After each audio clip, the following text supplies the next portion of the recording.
é um canto, que encanta cada um num canto, no jardim que tem no Seridó, a boa vista de um riacho, de um caicó, e tudo isso feito aos olhares África de ser, no gingado dos negros que brincam com seus pontões, e reverenciam a mulher com rosário nas mãos, porque eles pediam e clamavam, liberte-nos da escravidão.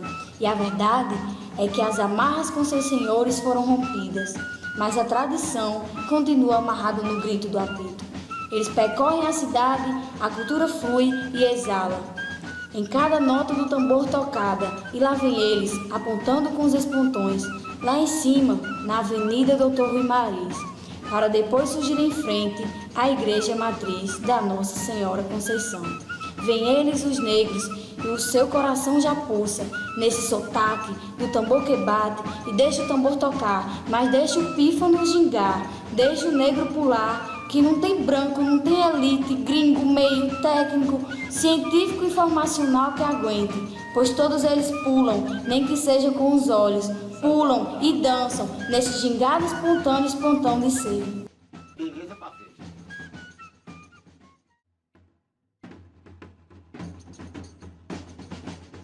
Rio Grande do Norte, Jardim do Seridó. A festa em honra de Nossa Senhora do Rosário e São Sebastião, festa dos negros do Rosário, teve origem a partir do momento em que os brancos celebraram a festa de Nossa Senhora da Conceição em 8 de dezembro, da qual os negros não podiam fazer parte. Com isso, eles pediram permissão aos seus senhores para cultuar a imagem de Nossa Senhora do Rosário, uma festividade que duraria 3 dias, na qual os brancos também não tinham acesso, e se caso viesse a bagunçar, seriam levados ao tronco, o que seria uma forma de tratá-los da mesma forma com que os escravos eram tratados. Uma tradição africana desde 1863, que teve origem na escravidão e na procura pela liberdade. Sendo assim, a Irmandade dos Negros do Rosário de Jardim do Seridó é um patrimônio vivo do povo jardinense há 151 anos. Para a passagem dos andores aqui para o patamar.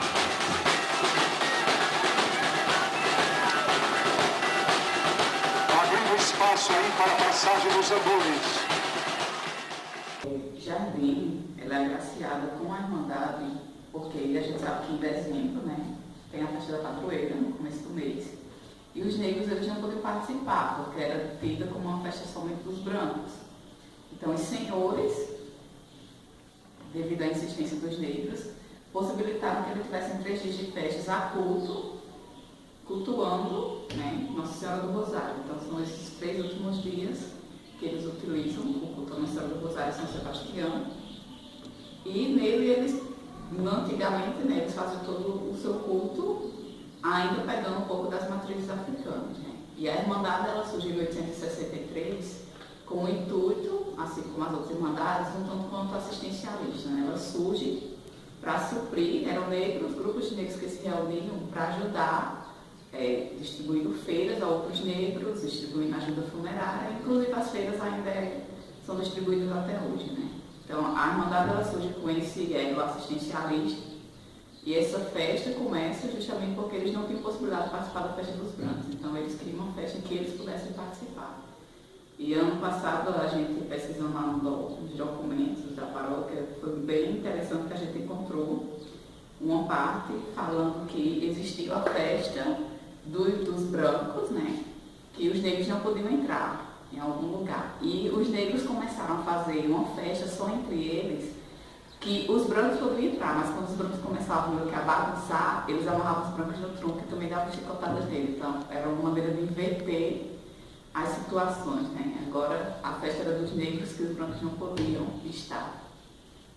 Existem 2 versões mais aceitas na Irmandade sobre o surgimento da imagem e do culto feito por eles a Nossa Senhora do Rosário. O primeiro relato conta que a santa apareceu por trás de uma serra e que muitos tentaram levá-la de lá, mas ela sempre voltava. Até que os negros, com tambores, batuques e danças, conseguiram tal feito e, a partir de então, a Senhora do Rosário passou a ser venerada. Uma segunda hipótese está relacionada ao rosário que a santa traz nas mãos. Historiadores da própria cidade relatam que existe uma associação com o orixá africano, o Ifá. Segundo alguns estudiosos, os padres dominicanos portugueses utilizavam da imagem desta santa para catequizar os povos africanos em plena África, fazendo a realização sincrética da Virgem do Rosário com o orixá Ifá, do panteão mitológico, que era o oráculo dos homens, do mesmo dos outros deuses, e possuía um colar de sementes de palmeiras que foi associado ao Rosário de Maria. Grada, os negros pegaram a santa, botaram uma vez, saiu para igreja, aí ela ficou. A história que a gente quer contar, me conta, ninguém sabe, sei que eu é de muita gente, há de 500 anos atrás. Isso foi o nome da santa, a Irmandade Nossa Senhora do Rosário. Quer dizer, chama Nossa Senhora do Rosário, né? É a rainha dos negros. É a rainha dos negros. Que a igreja foi buscar ela, né, em procissão, e ela, por 3 vezes que colocaram na igreja, ela voltava. Aí quando os negros foram com as suas fitas, os tambores, a batucada pipa, aí até hoje ela foi os negros que levaram ela para a igreja em cortejo. É um louvor. A nossa dança sempre é um louvor à Nossa Senhora do Rosário. Para mim, a minha concepção, eu acho assim, é um louvor em Nossa Senhora do Rosário, porque nós dançamos e rezamos no mesmo instante. A nossa dança já é dança. Pode ser, porque assim, São Sebastião, ele era muito intercedido devido à cólera, à fome e à peste, né? E de certa forma essas eram doenças que, claro, todo mundo tinha acesso a esse tipo de doença, né? Tanto que para eles existia um cemitério da peste, né? Só que os negros eles estavam mais direcionados a ter esse tipo de doença, porque eram pessoas que não tinham uma boa alimentação, de certa forma, se alimentavam daquilo que sobrava dos brancos, então isso talvez contribuía muito. Na verdade, não sei ao certo porque São Sebastião abate Nossa Senhora do Rosário. Eu sempre me interessei em saber por que cultuar uma santa branca, diversas santas negras, e isso me inquietava muito, né? Só que o pertencimento vem desde do Rosário, né? Ifá, que é um orixá da cultura de Yorubá, ele é o orixá das contas, né? Que joga os destinos, joga os búzios. Então, os negros, eles, ao verem o Rosário, eles assemelhavam a Ifá. Por isso que há o culto Nossa Senhora do Rosário. Não é por ela ser branca, é devido ao Rosário. Isso é a explicação que é dada pela história, tem todo o processo, eles sempre falam assim. Só que não é algo que eles abstraem muito, né? Eles não gostam muito dessa explicação. E há diversas outras, né? Para o pessoal da Boa Vista, esse pertencimento à Senhora do Rosário é porque ela foi encontrada em um tronco. E somente os negros conseguiram trazer ela para fazer o culto. Já para minha avó, minha bisavó, né, ela disse que ela foi encontrada por trás de uma serra. E os negros a igreja buscaram e ela não ficava, ela sempre voltava no mesmo lugar. Quando os negros foram buscar com os batuques e os tambores, foi que ela veio e ficou na capela. Então, percebo que há uma certa associação daquilo que eles viviam no cotidiano.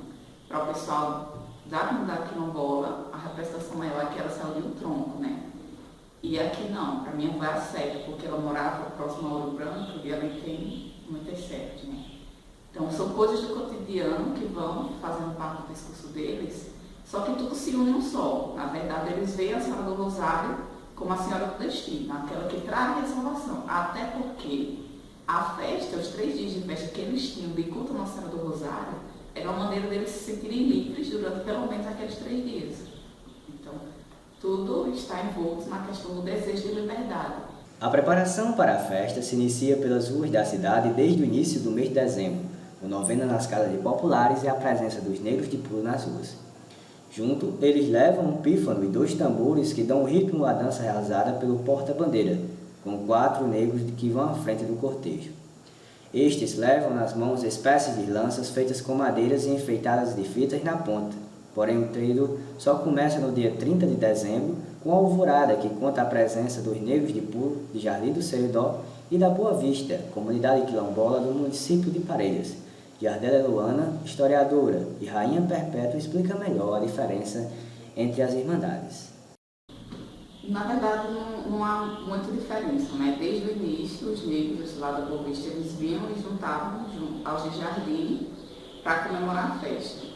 Não há basicamente diferença nenhuma. Há diferença no sentido mais de identidade, né? Porque os negros da Boa Vista, eles pertencem ao quilombo, então Então lá eles vivem isso de maneira mais arraigada, né? A festa de outubro, que é lá a festa de outubro de Nossa Senhora do Rosário, você se sente literalmente um pedacinho da África, porque desde criança eles são incentivados a fazer parte daquilo, né? E quando termina assim a festa, é desde o menor aos mais velhos pulando lá, todo mundo junto. Então é uma maneira de confraternização bem maior do que aqui, né? Porque também lá, como é dentro da comunidade, não há essa preocupação com a igreja católica e tudo mais, né? É uma festa deles e que realmente você percebe um pouco mais de uma cultura que vem dentro, né, africana. À noite, às 18 horas, é realizada o terço do Rosário na Casa da Irmandade e logo em seguida saem todos em procissão em direção à Igreja Matriz de Nossa Senhora da Conceição, na qual às 19 horas é realizada a novena de honra Nossa Senhora do Rosário e São Sebastião.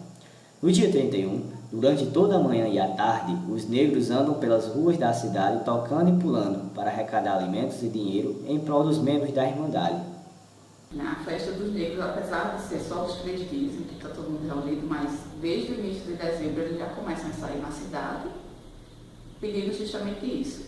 A maioria das vezes, os alimentos arrecadados são para ficar na casa para os irmãos que vão vir da Boa Vista.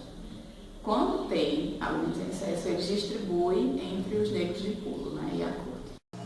À noite, às 19 horas, acontece a coroação do rei e rainha do ano, juiz e juíza, escrivão e escrivã e guarda do ano, também na Igreja Matriz. Na manhã do dia 1º de janeiro, às 8 horas, acontece a realização da Mesa da Ordem, que a Irmandade toma decisões a respeito da realização e do andamento da festa seguinte, e nesse mesmo local são escolhidos o rei, a rainha e os juízes do ano. Às 10 horas desse dia, acontece a missa solene, também na Matriz da Conceição, com a presença de toda a Irmandade, e à tarde, às 5 horas, ocorre a procissão com os andores de Nossa Senhora do Rosário e São Sebastião, pelas principais ruas da cidade, com a presença da população, banda de música Euterpe Jardinense e da Irmandade. A Irmandade é o todo, né? São os negros de pulo, o próprio tesoureiro faz parte da Irmandade e a corte, né? Os negros de pulo, eles pulam em reverência, né? Com aquela performance corporal para a corte e também para a Senhora do Rosário. A corte não, a corte ela apenas se apresenta. Claro que isso não impede que no final a corte se socialize dentro da Casa do Rosário junto com os negros de pulo, né? Os cargos de rainha, o rei e os juízes são escolhidos pela própria Irmandade anualmente. Existe também a rainha, o rei, os juízes e os escrivães perpétuos. Estes são cargos simbólicos que não mudam, a menos que um dos membros desista da sua função ou venha a falecer. E sendo assim, o cargo passa a ser ocupado por algum familiar. O rei e a rainha desfilam com a coroa e são coroados na frente da matriz, além de compor a corte e ter posições de decisões sobre a mesa. Já os juízes atribuem o posto de estabelecer a ordem na Irmandade, enquanto que os escrivães atuam no registro e em relato da festa. Cada cargo tem um poder simbólico dentro da Irmandade. E os cargos de rei, né, são aqueles que têm um poder, de certa forma, mais simbólico e antigamente mais eram executados dentro da Irmandade, né? Porque como eles são conhecidos como os troncos velhos, né, aqueles que têm o poder de dizer o que é que deve acontecer ou não dentro da Irmandade, a última palavra do rei e da rainha perpétua. Isso na época da minha bisavó, né? Hoje já não se tem mais tanto essa reverência aos reis perpétuos. Mas os reis perpétuos, eles têm todo esse poder devido ele ser considerado o elo maior entre os ancestrais e a própria Irmandade. Então eles têm um poder de fazer esse elo, essa ponte. Tanto que eles são que coroam os novos filhos, né? E são que coroam aquelas pessoas que fazem promessas para colocar as coroas no final da festa. E o fato de eu ser rainha, né? Vem, como eu tinha dito, vem de toda a família, né? Começou com minha bisavó, e era necessário, ou era, ela queria, sempre quis que todas as netas e bisnetos passassem por esse cargo.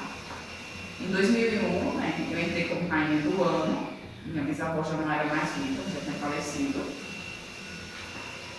E em 2012, de 2011 para 2012, eu ascendi, né, ao cargo de rainha perpétua, ocupando um cargo que foi ocupado por ela durante 72 anos. Né? Então, de certa forma, ser rainha para mim é isso, é reviver ou rememorar os passos que ela deu, né, na antiguidade, mas também é uma maneira de fazer isso de certa forma novo, né, uma coisa nova. A cada ano essa coisa vai se renovando, né, é uma nova, são novos reis que entram, uma nova maneira de ser rainha. Então acho que o pertencimento e essa identidade, ela foi necessária não só para a minha vida pessoal, né, como também como minha vida acadêmica e inclusive profissional, né, através da irmandade que eu consegui evoluir como pessoa, né, porque a gente só ama aquilo que a gente conhece. Então, para que eu pudesse realmente amar aquilo que sou, o meu amar, o meu ser rainha, era necessário que eu conhecesse um pouco dessa história. E isso me incentivou a buscar e a pesquisar sobre essa identidade, né, essa cultura negra. Isso, de certa forma, tem um valor simbólico não só para mim, né, mas eu acho que para todos os familiares, porque eu continuei sendo praticamente a única da família a estar dentro da Irmandade. Né? Então, tem essa carga sobre mim de querer que essa festa não morra, não seja considerada algo morto, algo parado. Né? Então, é necessário que esse grupo, para que ela cada dia se renove. É necessário renovar esse espaço que a minha desenvolveu. Né? Foi algo que ela deixou, talvez, de mais valioso na herança que ela podia ter me deixado. Né? E é necessário, e eu busco sempre renovar isso dentro de mim a cada ano, né? A cada ano que eu pego a faixa, que eu coloco a coroa e que eu ponho o vestido, é uma maneira de rememorar, né? Eu estou ali por ela, mas também de certa forma por mim, né? Construir minha identidade como negra, como rainha, é construir também a identidade da minha bisavó dentro de mim. É uma maneira de deixá-la viva dentro e nesse momento, né? É uma maneira de estar lá, mas também de estar junto com ela. Antigamente, eram escolhidos os familiares dos organizadores da festa para fazerem parte da corte. Minha avó, ela entra em 1933 para ser rainha com 18 anos, porque era filha de Antônio Cassotti, que era o capitão dos Negros de Pulo, né, que é o lugar que hoje a Tendido ocupa. Então ela entra para ser rainha a partir desse período. Antes, quem fazia parte da corte era a família dos Dantas. E quando ela entra, de certa forma, todos os familiares, mulheres que faziam parte da família, a partir de então agora também vão ter que participar da corte. Né? Tanto que todas as bisnetas e as netas fizeram parte, e as filhas também, né? Inclusive os filhos e os netos. Os netos mais para Negros de Pulo e as mulheres mais para a corte.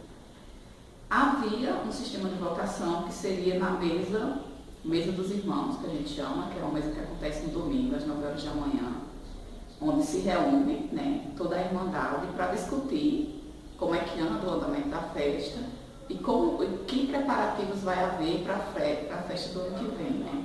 Inclusive o pagamento de mesa, né, que quem é da Irmandade contribui e quem é da corte também contribui com o valor X, que é justamente para manter a festa, já que é uma festa que não tem a ajuda financeira de outros entes, a não ser de projetos culturais, da Câmara Cascudo, só que antigamente isso era muito difícil, né? Tanto que os tesoureiros da festa, se a gente for perceber, a maioria eram brancos. E todo mundo fica se perguntando isso, mas é justamente por isso. Porque os brancos é quem tem acesso à leitura, é quem tem acesso a ler e saber escrever. Então os brancos é quem conseguiam tomar conta dessa festa. Não que os negros não pudessem, mas era necessário que tivesse alguém que orientasse. Então, antes havia, sim, essa votação de quem poderia, né? Havia vários nomes, porque existem várias famílias dentro da Irmandade, e eles davam esses nomes e votavam os próprios irmãos de quem seria o rei. Hoje, já não tem mais esse sistema, né? São pessoas que apresentam esse desejo de quererem fazer parte da corte, e lá, né, eu acho que, se eu não estou enganada, até 2016 já temos nomes de rainhas, né? Houve uma grande procura depois. Antes, muitas pessoas rejeitavam, né? Muitas pessoas não queriam ser negras. Mas hoje não, hoje há uma grande procura e não há necessariamente a votação, né? Você expõe seu desejo e você vai para o ministério. Claro que é dada uma preferência para aquelas pessoas que têm um certo elo com alguém da Irmandade, né? Facilita mais o acesso à corte. Os primeiros vestidos que a rainha usa eram doados por uma senhora natalense que confeccionava vestimentas para noivas. Logo, a rainha Perpétua precisava se adequar à modelagem daquela doação. Caso seu manequim não fosse semelhante, a rainha tinha de ser substituída por outra de acordo com o tamanho da veste, ou seja, o vestido que escolhe a rainha. A cor branca, que vai sugerir essa libertação, é uma cor que é muito presente dentro da Irmandade, né? Na corte inteira, que é somente quebrada pela cor das faixas, né? Que cada carro vai ter cores diferentes de faixa, né? Os carros que são perpétuos são faixa vermelha, os carros do ano são faixa, os reis do ano e os guardas de honra do ano são azuis e o restante da corte, né? Os juízes, os escrivães, eles são verdes, né? Não sei que relação tem essas cores, né? Mas se a gente for perceber, são cores vivas e na África existem muitas cores vivas, né? Talvez seja também uma maneira de trazer esses símbolos africanos. A festa dos Negros do Rosário tem aspectos da religiosidade africana, desde a associação da santa com o orixá até o estilo da dança que lembra o Congo ou o Congada. Porém, suas raízes foram mascaradas ao longo dos anos. Primeiro porque, ao se tratar de uma festa envolvendo o catolicismo, a Igreja Católica tratou de integrar a festa como parte de sua religiosidade, deixando oculta qualquer ligação com a África. Deste modo, tornando inacessíveis qualquer comparação com os rituais do Candomblé, Xangô e Congada. Outro motivo pelo qual não se reconhece as dependências da religiosidade africana vem dos próprios negros que não aceitam essa afirmação e negam qualquer ligação. Eles chegam até mesmo a repudiar tais rituais, pois é perceptível o receio dos participantes ao falar no assunto, talvez por medo de possíveis críticas ou pelo preconceito que possivelmente venham a enfrentar. Ela é agraciada por ter a Irmandade pelo fato mesmo do patrimônio histórico, né? É um patrimônio que, durante a festa, são incontáveis a quantidade de pesquisadores que vêm pesquisar, querer saber dessa cultura. E até o próprio, tem um vigário bem antigo, que eu não lembro o nome dele, mas ele falava que aqui em Jardim foi a primeira vez que ele teve contato com essa cultura negra, essa cultura africana, e que ia deixar muito a contragosto, né? Ele deixa isso bem claro, que os reis fossem coroados fora da igreja, né? Para evitar o sincretismo, né? Evitar realmente que essa cultura negra enviesasse dentro da igreja. Hoje já seria permitido, né? Somos coroados na frente da igreja, mas entramos e ocupamos os lugares no altar-mor, né? Já próximo além do próprio altar principal. E essa importância, por muito tempo, ela não foi muito difundida ou as pessoas não percebiam muito isso, né? Como eu tinha falado antigamente, o racismo, não que ele tenha desaparecido totalmente hoje, né? Na verdade, eu acho que talvez ele esteja bem pior porque ele é escondido, né? As pessoas são racistas e dizem que não são. Mas antigamente elas falavam isso abertamente, então muitas pessoas não viam com bons olhos a festa da Irmandade, tanto que a participação era pouquíssima. E quem ia mais pelo fato do simbolismo, né? Era como se fossem vitrines que você ia lá ver porque era algo diferente, algo que até mesmo um pouco tribal eles achavam, né? Algo do passado que estava ali que você precisava assistir. E só que essa dificuldade também existe dentro da própria Irmandade, né? Se antes a dificuldade era fora, as pessoas de fora que não viam, mas as pessoas de dentro da Irmandade, elas tinham esse pertencimento, sentiam-se dentro dessa cultura negra, dessa identidade, fez com que ela chegasse até hoje. E hoje essas coisas, elas se inverteram, né? Hoje, o fora, quem está fora, acha a cultura bela e quer ver, quer participar, tanto que a participação na festa aumentou bastante. Só que dentro da Irmandade existem as dificuldades, né? Dentro da própria Irmandade o grupo está muito pequeno, porque muitas pessoas já não estão dando o valor que era dado pelos antepassados, né? Em uma entrevista que a minha bisavó deu ao historiador Diego Marinho de Góes aqui, ela falava que tinha medo que a festa acabasse, que ele perguntou, né, a senhora acha que a festa vai acabar um dia? Ela falava, eu acho que vai, mas eu tenho medo que isso aconteça. Porque, de certa forma, foi algo que, com muito esforço, eles conseguiram perpetuar, né? Eles foram contra a sociedade, e hoje a sociedade nos abraça, mas temos conflitos internos, né? E a própria, se antes também eles não tinham ajuda financeira, né? Eram todos eles que conseguiam, eles que saíam nas ruas pedindo. A própria Casa do Rosário foi construída pelos próprios negros para abrigar os que vinham de fora, né? E é muito interessante perceber que a Casa do Rosário ela é construída no centro da cidade, né? Já quebra um pouco isso, porque Serra Negra, Acaripe, de Irmandade, hoje não tem mais, e Caicó mesmo, que é uma das mais velhas Irmandades, a sede de lá são em bairros adjacentes, né? São em bairros quase que periféricos, e aqui não. A Irmandade ela foi feita no centro da cidade, em uma das primeiras ruas da cidade, então isso já quebra um pouco esse tipo de preconceito, né? O negro agora está inserido, seja onde for.